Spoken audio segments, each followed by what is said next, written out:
خدا باپ کے زندہ اور جان کلام میں سے زندگی برا کلام مکاشفہ کی کتاب اس کا 3 باب 7 سے 13 آیت مبارکہ تک۔ اور فلدیفیا کی کلیسیا کے فرشتے کو یہ لکھ کہ جو قدوس اور برحق ہے اور داؤد کی کنجی رکھتا ہے، جس کے کھولے ہوئے کو کوئی بند نہیں کرتا اور بند کیے ہو کو کوئی کھولتا نہیں، وہ یہ فرماتا ہے کہ میں تیرے کاموں کو جانتا ہوں، دیکھ میں نے تیرے سامنے ایک دروازہ کھول رکھا ہے، کوئی اسے بند نہیں کر سکتا، کہ تجھ میں تھوڑا سا زور ہے اور تو نے میرے کلام پر عمل کیا ہے اور میرے نام کا انکار نہیں کیا۔ دیکھ میں شیطان کے ان جماعت والوں کو تیرے قابو میں کر دوں گا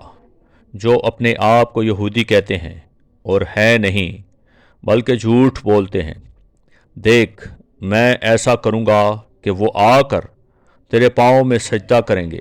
اور جانیں گے کہ مجھے تجھ سے محبت ہے، چونکہ تو نے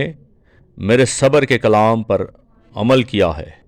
اس لیے میں بھی آزمائش کے اس وقت تیری حفاظت کروں گا جو زمین کے رہنے والوں کے آزمانے کے لیے تمام دنیا پر آنے والا ہے۔ میں جلد آنے والا ہوں،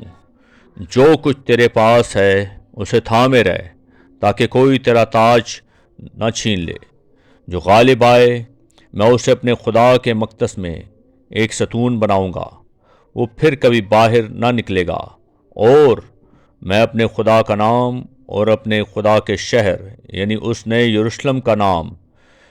جو میرے خدا کے پاس سے آسمان سے اترنے والا ہے، اور اپنا نیا نام اس پر لکھوں گا۔ جس کے کان ہو وہ سنے کہ روح کلیسیاؤں سے کیا فرماتا ہے۔ پاکلام کے پڑھے اور سن پر خدا ان کی برکت ہو، خدا ان کا شکر ہو، آمین۔